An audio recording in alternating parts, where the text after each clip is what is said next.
তিনটি জায়গায় সত্য বললে গীবাত হবে না। কয়টি জায়গায়?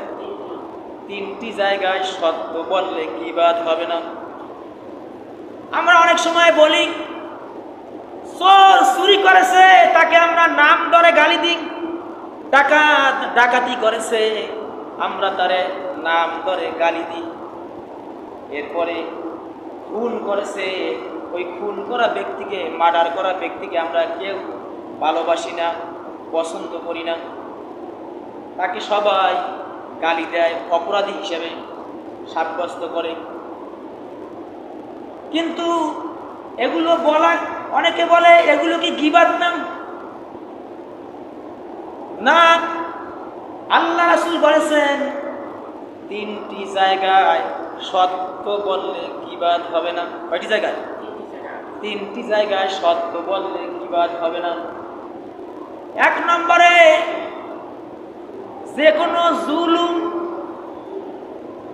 কোনো জুলুমের ব্যাপারে কর্তৃপক্ষের নিকট বলাটা গীবাত হবে না। কেউ যদি আপনার উপর জুলুম করে, অত্যাচার করে, আছে না সমাজে? কেউ যদি আপনার উপর জুলুম করে, অত্যাচার করে, অবিচার করে, তাহলে কর্তৃপক্ষের নিকট বলাটা গীবাত হবে না। দেখবেন সমাজে এমনও মানুষ আছে, মনে করেন কেউ আপনার জমি অন্যায়ভাবে দখল করল,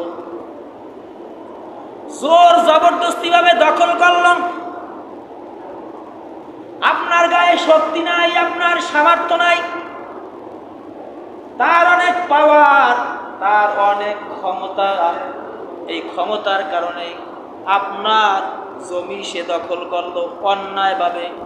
এই অন্যায়ভাবে দখল করতে আছে, ওই অন্যায়কারীর নাম যদি কর্তৃপক্ষের কাছে আপনি যদি বলেন মীমাংসার জন্য, যে ভাই আমার এই জিনিসটা, এই বিষয়টা আপনি ফয়সালা করে দেন, তাহলে একথা ওই কর্তৃপক্ষের কাছে বলাটা গীবাত হবে না।